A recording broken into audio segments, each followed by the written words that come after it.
The morning sun cast long shadows through the skeletal remains of what had once been downtown Portland, but Kieran Thorne no longer found comfort in its light.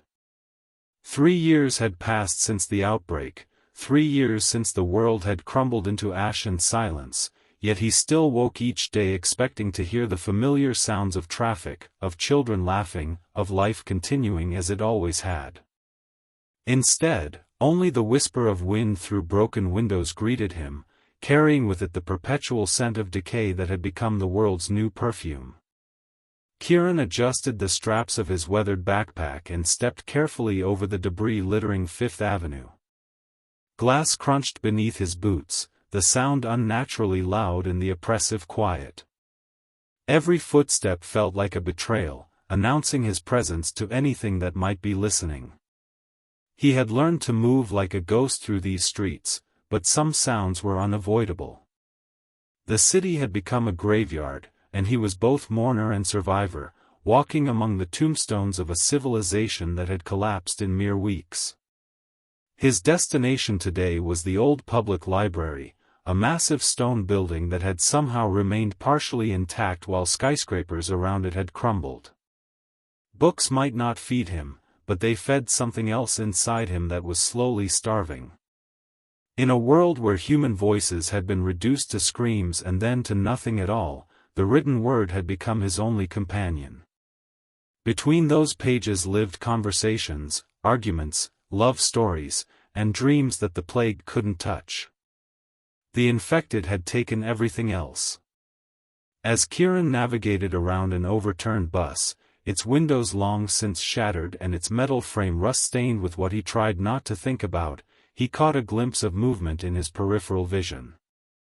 His hand instinctively moved to the knife strapped to his thigh, muscles tensing with practiced readiness. But it was only a cat, orange and surprisingly well-fed, picking its way delicately through the rubble. Animals had adapted better than humans to this new world. They didn't overthink survival, they simply lived or died. He envied them that simplicity. The library's steps were cracked but stable, and Kieran paused at the entrance to listen. Silence was safety, but it was also loneliness given form. He pushed through the heavy wooden doors, their hinges protesting with a groan that seemed to echo forever in the cavernous space beyond. Dust motes danced in shafts of sunlight streaming through gaps in the ceiling where chunks of masonry had fallen.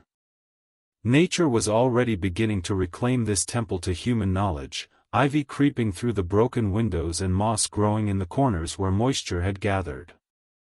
But the books remained. Thousands upon thousands of them, their spines creating colorful walls of preserved thoughts and dreams. Kieran made his way to the poetry section, a ritual he'd developed over his countless visits. Today he selected a volume of Pablo Neruda, the pages yellow with age but the words still vibrant with life and passion. He found his usual spot in what had once been the children's reading area, surrounded by murals of fairy tale characters whose bright colors had faded but whose smiles remained eternal. As he read, Kieran allowed himself to remember what it felt like to hope. The poems spoke of love and loss, of human connection and the beauty of ordinary moments that now seemed impossibly precious. He thought of Maria, his wife, and how she used to read to him on Sunday mornings while coffee brewed in their small kitchen. He thought of their plans to travel, to have children, to grow old together. Those dreams lived now only in his memory, but they lived still. A sound from the upper level made him freeze. Not the settling of an old building or the scurrying of small animals, but something deliberate. Something moving with purpose. Kieran closed the book carefully and slipped it into his pack, then drew his knife. The blade had seen too much use over the past 3 years, its edge worn but still sharp enough to cut through flesh and bone when necessary.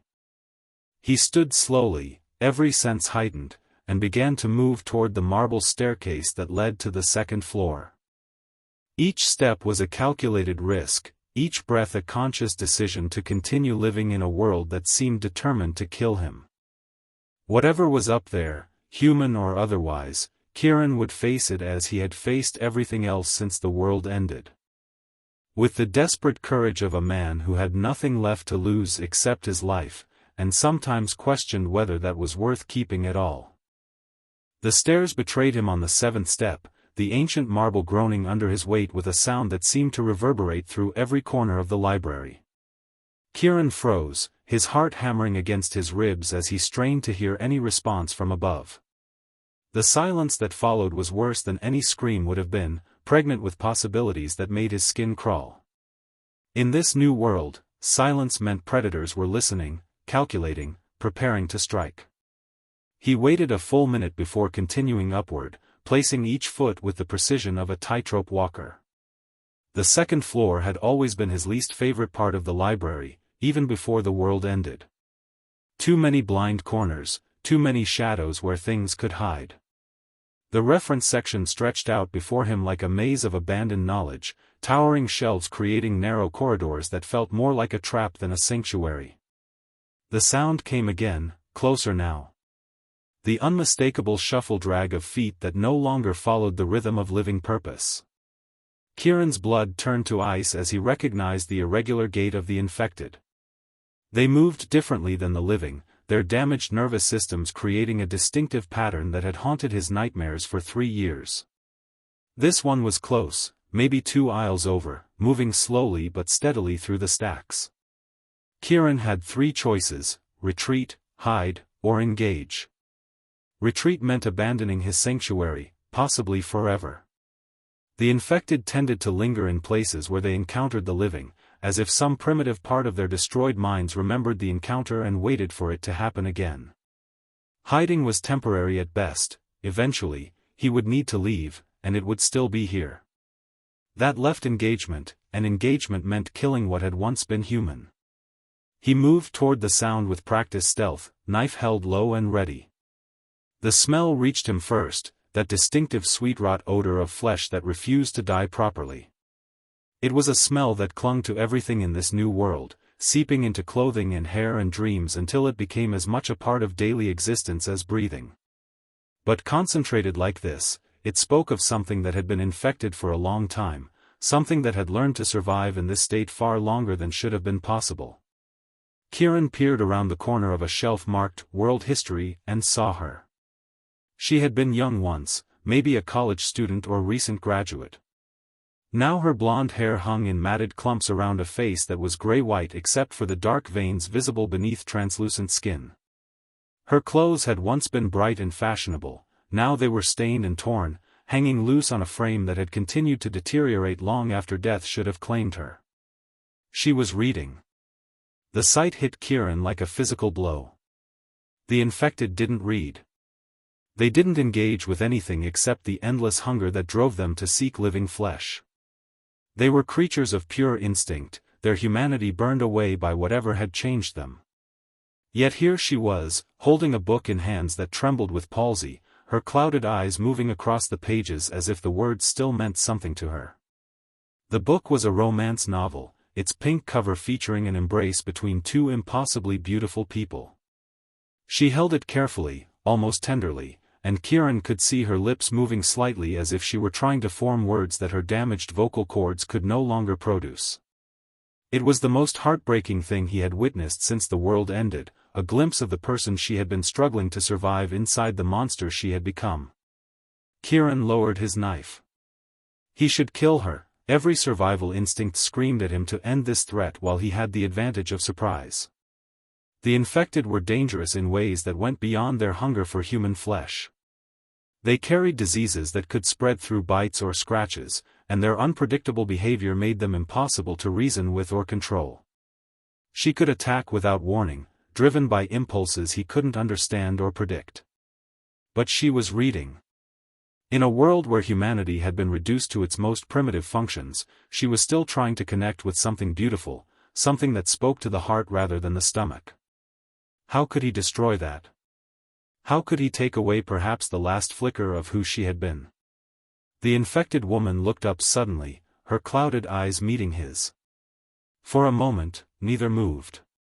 Kieran saw recognition there, not of him specifically, but of what he represented. Life. Warmth. Everything she had lost but still hungered for. Her mouth opened, revealing teeth that had become too large for her shrinking gums, and she made a sound that might have been his name or might have been nothing more than air escaping from damaged lungs. Then she smiled, and Kieran's heart broke completely. It was a genuine smile, full of joy at seeing another person, as if she had forgotten entirely what she had become. She held up the book toward him, offering to share this moment of beauty, this connection to the world that had been. Kieran knew he was going to die. The infected woman's smile faded as quickly as it had appeared, replaced by something that might have been confusion or might have been hunger. She tilted her head to one side with a movement that was too sharp, too sudden, like a bird examining something it couldn't quite understand. The book slipped from her fingers and fell to the floor with a sound that seemed to trigger something deep in her damaged brain. Kieran watched her transformation with the fascination of someone witnessing their own execution. The vestiges of humanity drained from her face like water from a broken vessel, leaving behind only the hollow-eyed predator that the infection had made her. Her lips pulled back from those oversized teeth in what was no longer a smile but a grimace of pure need. The sound that emerged from her throat was neither human nor animal, but something worse than both. She lunged with surprising speed, her deteriorated muscles still capable of explosive movement when driven by the right stimulus. Kieran threw himself backward, his years of survival experience overriding the moment of paralysis that had nearly killed him. Her fingernails, grown long and yellow in the absence of normal grooming, raked across the air where his throat had been an instant before. He hit the ground hard, his backpack cushioning some of the impact but driving the breath from his lungs. She was on him immediately, her weight pressing down as she clawed and bit at anything she could reach. The smell of her was overwhelming this close, not just the rot of her flesh but something else, something chemical and wrong that spoke of the virus still working its changes inside her. Kieran managed to get his knife between them, the blade sliding into her abdomen with a wet sound that made him nauseous. But she didn't stop. The infected felt pain differently, if at all, and wounds that would incapacitate a living person were merely inconveniences to them.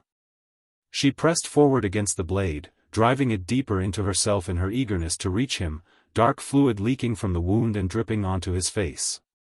Then, impossibly, she spoke. "Please," she whispered, her voice like autumn leaves crushing underfoot. "Please help me." The words hit Kieran harder than any physical blow could have.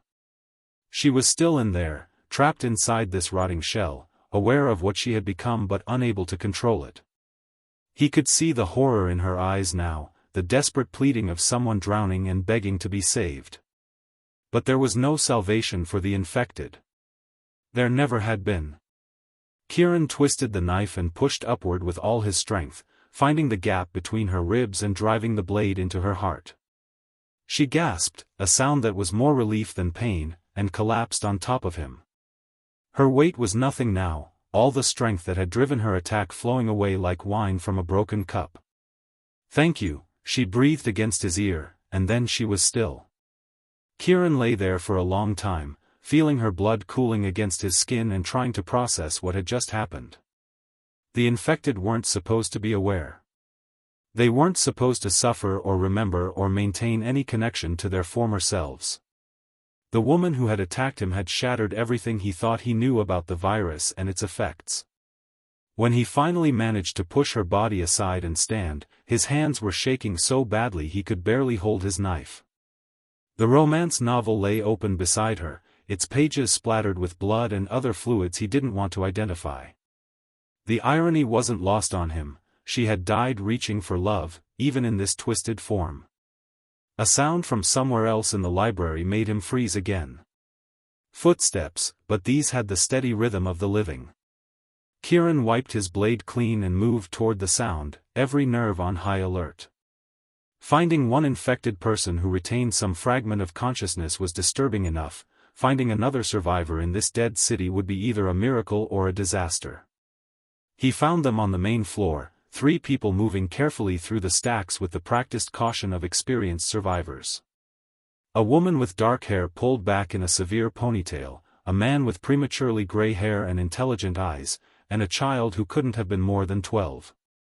They all carried weapons and moved with the fluid coordination of a group that had learned to work together. The woman saw him first, her rifle swinging toward him with professional speed. For a moment, they simply stared at each other across the reading area, two groups of survivors who had forgotten how to trust anyone but themselves. The silence stretched between them like a held breath, fragile and full of potential. Then the child stepped forward, ignoring the adult's attempts to hold him back. "Are you alone?" he asked, and his voice was the most beautiful sound Kieran had heard in 3 years. The child's question hung in the air between them like a bridge that might bear weight or might collapse entirely. Kieran studied the 3 survivors, noting the way they positioned themselves to cover all the exits, the professional manner in which they held their weapons, and most importantly, the fact that they hadn't shot him on sight. These were people who had learned to be careful without losing their humanity entirely. "Yes," Kieran replied, slowly lowering his knife but not sheathing it. "I'm alone." The woman with the rifle was clearly the leader, her dark eyes scanning him with the thoroughness of someone who had learned to read people quickly and accurately. She was perhaps 35, with the kind of lean strength that came from years of hard living and careful rationing. A scar ran from her left temple to her jawline, pale against sun-darkened skin. "I'm Zara Valdez," she said finally, lowering her weapon but keeping it ready. "This is Matthias Cross and Orion Blackwood." The older man, Matthias, nodded acknowledgement but kept his attention divided between Kieran and the surrounding area. He carried himself like someone who had been in the military, alert and economical in his movements. The child, Orion, studied Kieran with eyes that seemed far too old for his face, as if he had seen things that no 12-year-old should ever witness. "Kieran Thorne," he replied. "I heard movement up there. Found an infected who was." He paused, unsure how to explain what he had witnessed. "She was reading.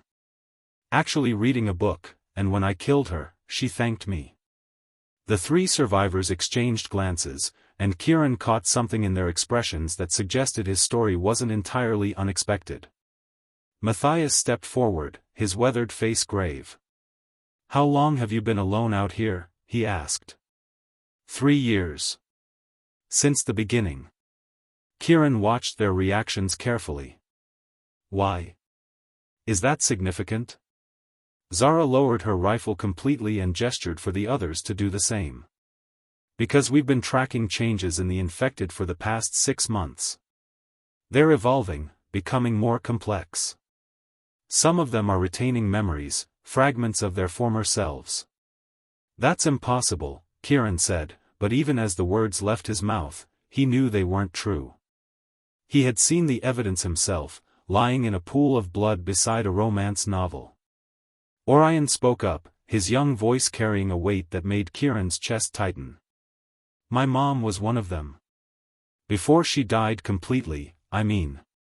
She remembered my name, remembered bedtime stories she used to tell me. She tried to protect me from the other infected, even after she was bitten." The silence that followed was heavy with shared grief and understanding. In this new world, everyone had lost someone, but losing them to the infection was a special kind of hell. It meant watching the person you loved become something monstrous while glimpses of who they had been continued to surface like bodies floating to the top of dark water. Matthias cleared his throat. "We have a camp about 2 miles from here, in an old subway station. It's secure, and we have supplies. You're welcome to join us, if you're interested in being part of a group again." The offer was more tempting than Kieran cared to admit. 3 years of solitude had taken a toll he hadn't fully acknowledged until faced with the possibility of ending it. But groups meant complications, compromises, the need to care about people who might die despite his best efforts to protect them. Groups meant hope, and hope had the power to destroy him more completely than any infected ever could. "What's the price?" he asked. Zara smiled for the first time, and the expression transformed her face entirely.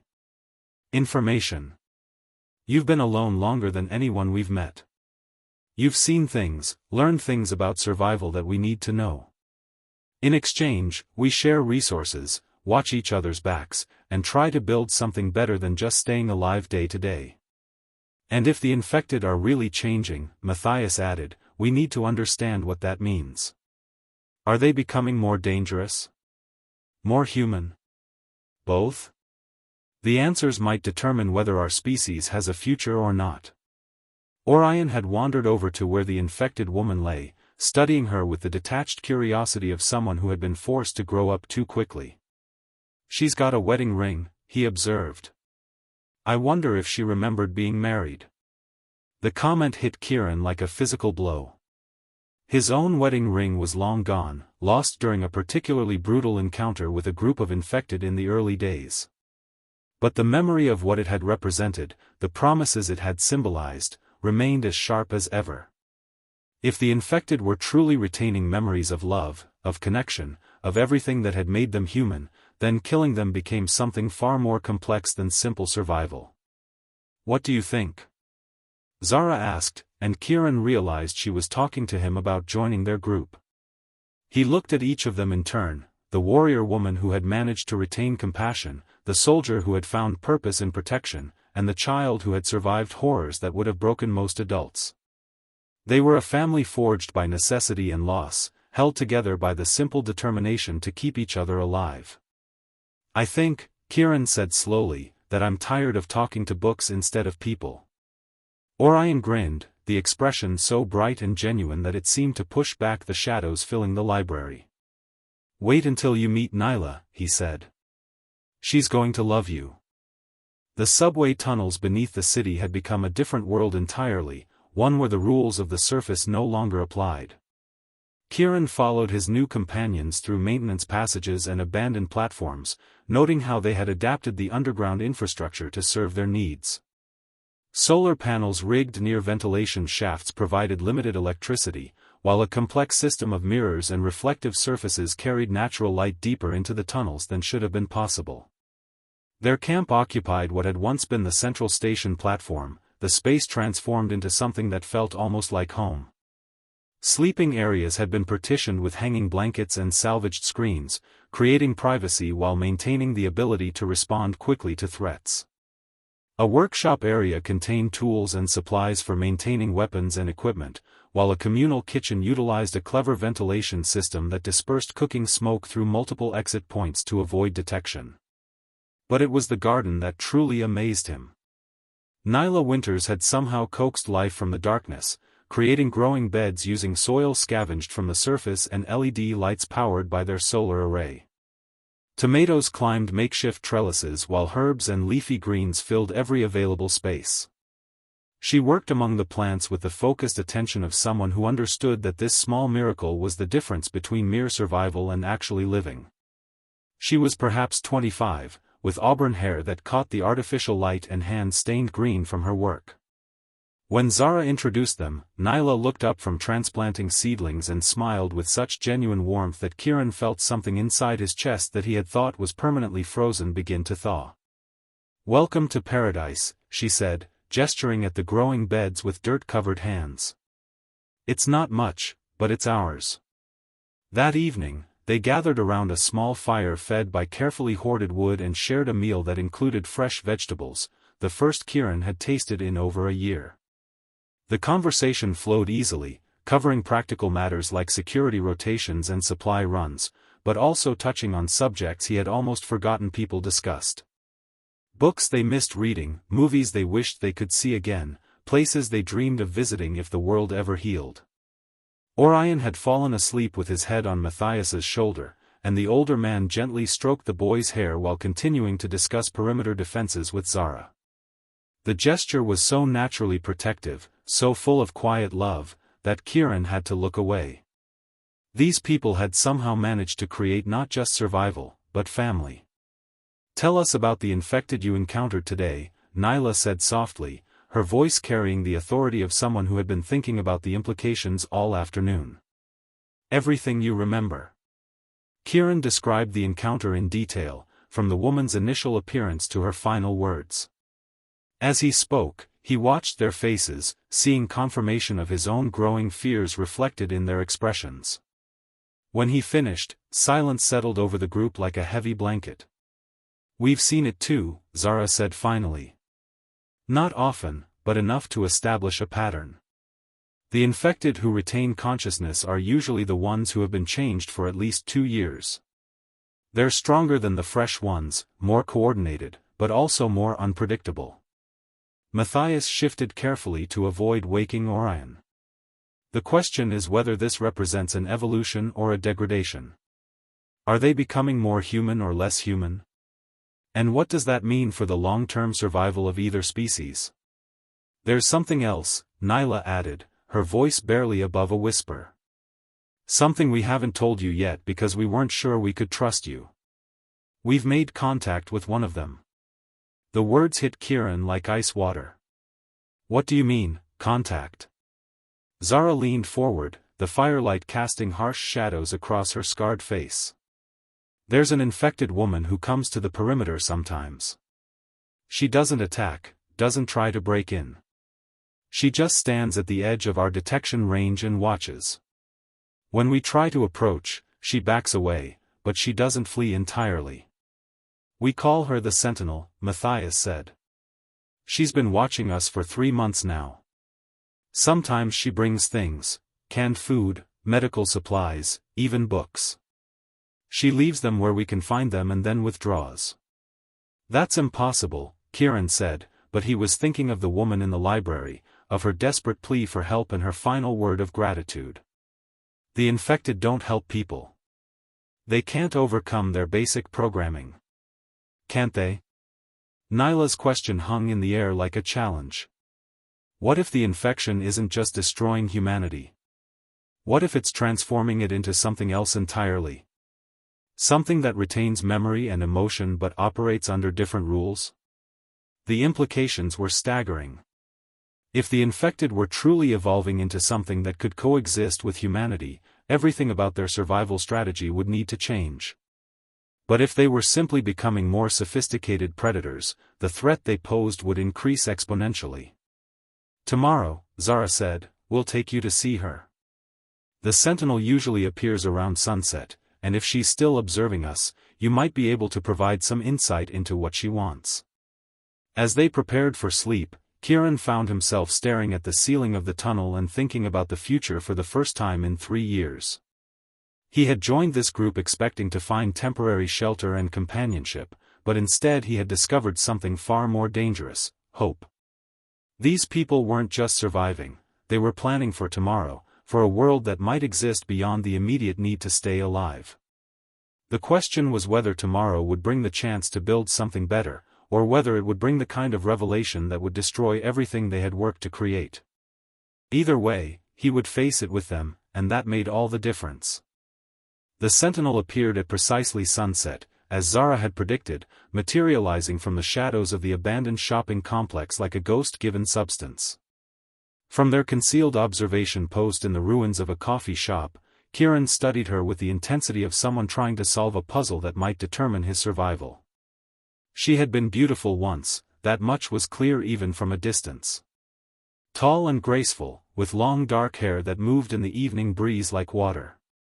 But there was something wrong with the way she stood, too still and perfectly balanced, as if she had forgotten the small unconscious movements that marked the living. Her clothes were clean and well-maintained, which should have been impossible for someone who had been infected for months. "She's been out there for 20 minutes, Matthias murmured from his position near the window. "Just watching our perimeter, like always." Kieran adjusted his binoculars and focused on her face. What he saw there made his blood run cold. Intelligence. Not the cunning of a predator, but the thoughtful awareness of someone processing complex information.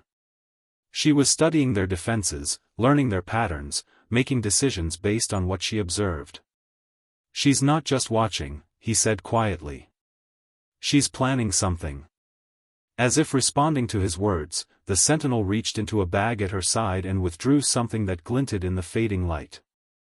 Kieran increased the magnification and felt his heart stop. It was a hand mirror, the kind someone might use for signaling. She angled it toward their position and began flashing a pattern of reflected light. "Is that Morse code?" Nyla asked, her voice tight with tension. Matthias was already writing down the pattern, his military training taking over. After several minutes, the sentinel lowered the mirror and stepped back into the shadows. Within moments, she had vanished completely, leaving only the echo of her message hanging in the air. "Help," Matthias read from his notes. "Danger. Others coming. Help." The silence that followed was filled with the sound of hearts beating too fast and minds racing to process the implications. An infected person had just communicated with them using sophisticated signaling, requesting assistance against some unspecified threat. Every assumption they had made about the nature of the infection crumbled in the face of that simple message. "It could be a trap," Zara said, but her voice lacked conviction. "Could be," Kieran agreed. "But if she wanted to attack us, why wait 3 months?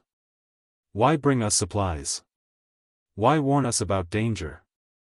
The answer came sooner than any of them expected. 3 hours after sunset, the perimeter alarms began screaming with electronic urgency. The motion sensors they had placed throughout the subway tunnels were detecting movement, lots of it, coming from multiple directions. "How many?" Zara demanded as Matthias checked the security monitors. "At least 50, he replied, his face grim. "Maybe more. They're moving in coordinated groups, using the maintenance tunnels we thought were too small for effective assault." Kieran felt ice forming in his stomach. 50 infected was a death sentence for their small group, but 50 infected moving in coordinated assault patterns was something far worse. It meant intelligence, planning, and a level of organization that shouldn't have been possible. "They're not random," Nyla observed, studying the monitor displays. "Look at the pattern. They're cutting off our escape routes systematically." The realization hit them all at the same moment. This wasn't a chance encounter or a hunting pack following scent trails. This was a deliberate attack by infected who understood tactical thinking and had planned their assault to maximize casualties while minimizing their own losses. "The Sentinel," Orion said suddenly. "She was trying to warn us." As if summoned by his words, movement near the main entrance caught their attention. The Sentinel emerged from a concealed position, but she wasn't alone. Behind her came a small group of infected, but these moved with the same controlled awareness she displayed. They weren't shambling mindlessly or driven by simple hunger. They were soldiers. The Sentinel approached their main barrier and called out in a voice that was damaged but clearly articulated, "We offer alliance. Survival for both. Time is short." "This is insane," Matthias muttered, but he was already checking his weapons. "We're being offered a military alliance by the infected against other infected." The perimeter alarms grew more urgent as the attacking force drew closer. On the monitors, Kieran could see the leading edge of the assault, and what he saw made his decision easy. These infected moved like a plague of locusts, destroying everything in their path without thought or mercy. They were the nightmare version of the infection, pure destruction given form. "Open the barrier," he said. "Kieran," Zara started. "Look at them," he interrupted, pointing at the screens. "The ones attacking us are monsters. The ones asking for alliance are trying to preserve something. Maybe it's not much, but it's better than extinction." Zara stared at him for a long moment, then nodded to Matthias. The older man hesitated for just a second before activating the barrier controls. The reinforced gate that protected their main entrance began to slide open, and the Sentinel stepped through with her small group of followers. Up close, the differences between the two types of infected were even more apparent. The Sentinel and her companions retained human postures and expressions, while the sound of the approaching horde carried the mindless hunger that Kieran remembered from the early days of the outbreak. "You trusted us," the Sentinel said, her damaged voice filled with something that might have been gratitude. "Now we fight together, or we die together." As the first wave of the feral infected poured into the station platform, Kieran found himself fighting alongside creatures he had spent 3 years trying to kill, protecting people he had known for less than a day, and hoping for a future he couldn't even imagine. The war for survival had just become infinitely more complicated.